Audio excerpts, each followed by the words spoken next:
What if this happens? What if that happens? What if that doesn't happen? And on it goes. They consistently worry themselves in. You can all mentally condition yourself to being successful. All you got is your mind. You're in control of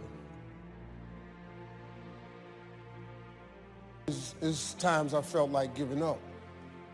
I mean, no matter who you are, if you have a goal in life, everybody has a turn back moment. Everybody has a crossroad. If you haven't been at it, it's coming. You can either decide to continue or to quit. It is important in the area of motivating yourself. It's important to know why you're doing it, because that mind will say, why bother? Why go through all this? This is too hard. No, throw in the towel. It's not worth it. Has it ever said that to you before? Here's how you can handle that. Here's how you override that. Write down 5 reasons why you deserve it. Why do you deserve what you want? Why you? Why do you deserve it?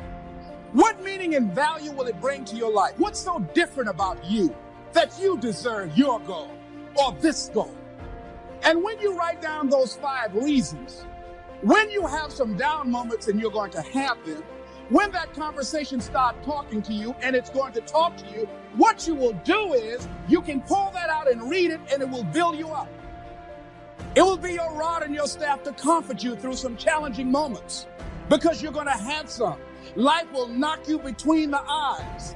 It will catch you on the blind side, come out of nowhere, stuff you can't anticipate that will knock the wind out of you. You want to give up.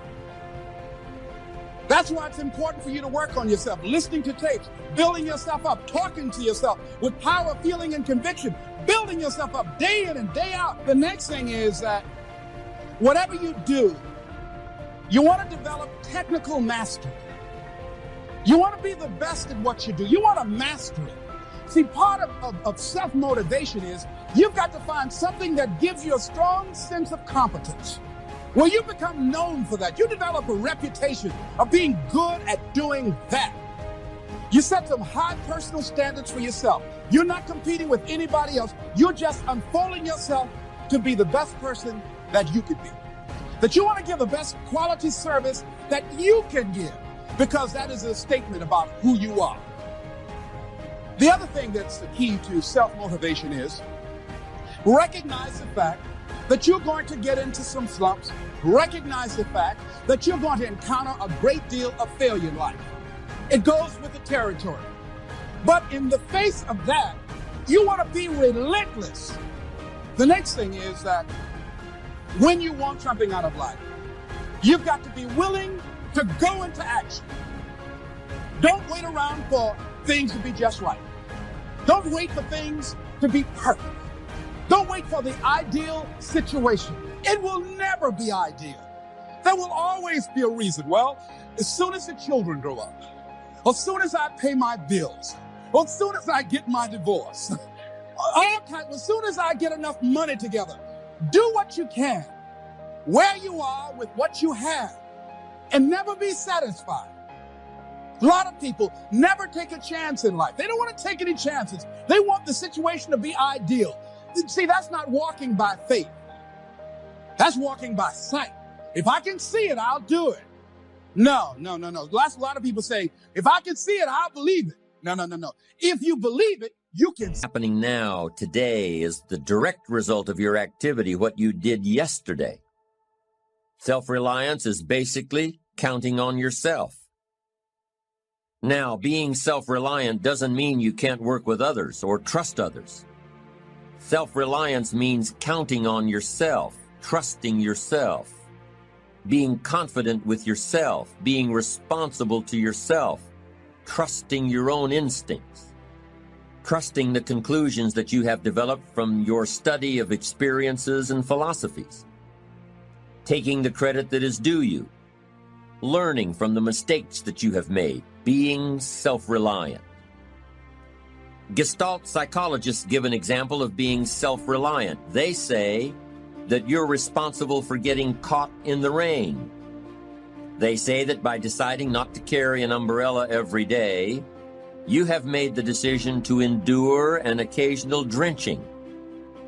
Translation: by not being prepared, you make the choice of getting caught in some of life's unpleasant circumstances. Be they rain, failures, economic losses, relationship losses, professional losses, personal losses. By not being prepared, thinking ahead, it's your choice. Now here's the other side of it. By being prepared, you increase your chances of success. You increase the likelihood. By being prepared, you increase your chances of success, of seizing opportunities when they come your way, of being ready within yourself to take advantage of once-in-a-lifetime situations. Some people tend to blame others for their mistakes, blame others for their failures.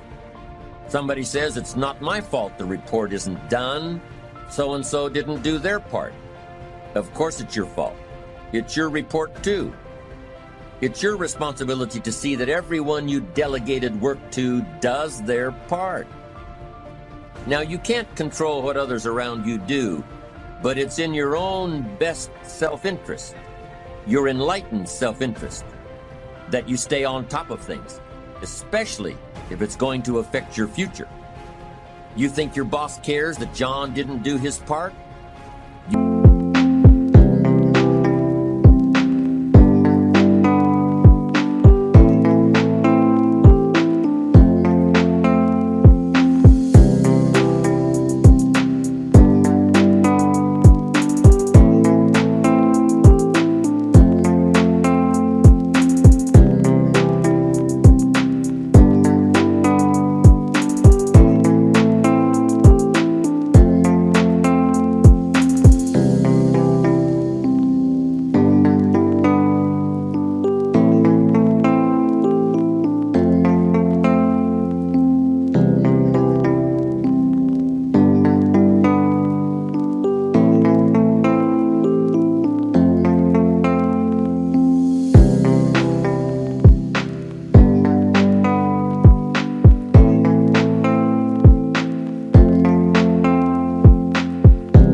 Think he sees John as the bad guy? Of course not.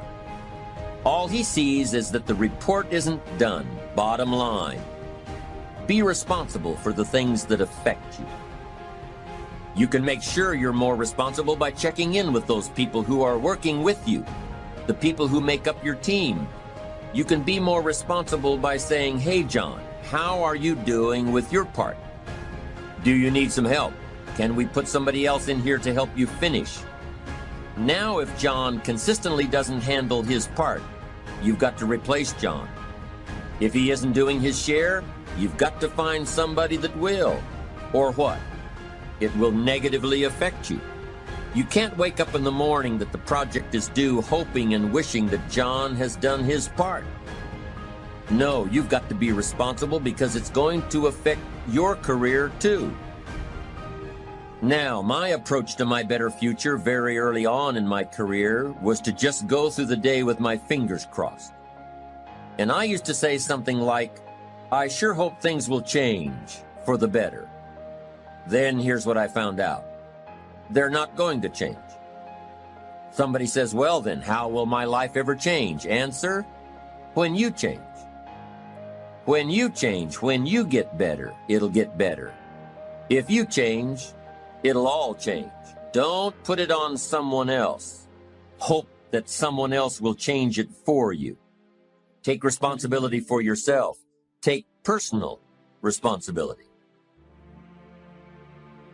money with that body, the more repetitive it is that you place yourself in those things, those places, and those situations, the more your brain becomes familiar with it, the more it gravitates towards it. You can't think about it once. It's the repetition over and over again. Your brain begins to think, oh, I belong here. We belong here. You actually eventually convince yourself literally that you belong in your dreams by the repetitive and specific thinking and visions of them over and over again.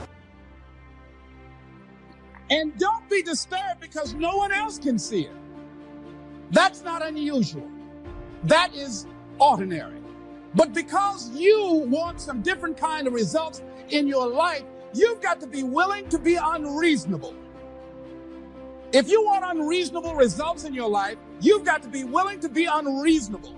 Part of being unreasonable, you don't judge according to appearances.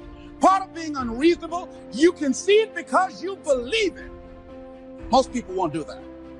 One of the keys to self-motivation that empowers you is that you want to find a cause larger than yourself. Find something that you can contribute to. Find something that you can make a difference because you can. Part of what feeds your larger vision, part of what gives you a reason for being, part of what gives you your life is being able to give something back. Say, I can't afford to give anything. You can't afford not to give. Give your time. I don't know exactly what I'm going to do, but I'm going over there. It's part of my tithing in the universe. Once you develop that special sense of mission, and that's what you develop when you're part of a larger cause than yourself, it drives you. You don't need an alarm clock to get up in the morning. You have special power. You go places and folk will like to be around you. They will know there's something different about you. When you go in,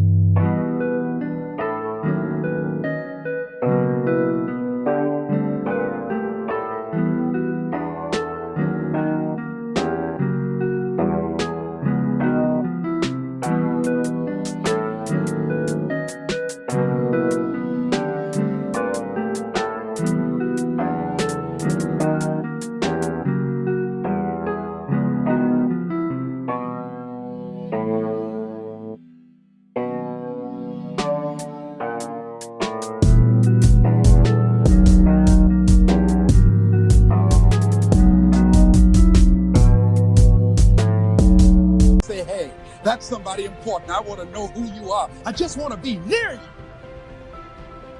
That energy that you have, that consciousness that you will embody will affect everybody around you. You must be willing to do the things today others won't do in order to have the things tomorrow others won't have. That's why the book of life said the road to life is straight and narrow, and few there be that find it, because few there be that are willing to do the things today others won't do in order to have the things tomorrow others won't have. What are the things that others won't do? Number one, make discipline a major force in your life. Socrates said the undisciplined life is an insane life. The road to life is straight and narrow because few there be that are willing to discipline themselves. Here's something else that most people won't do. Make it okay to fail. A lot of people, 85% of people, allow their fear of failure to outweigh their desire to succeed.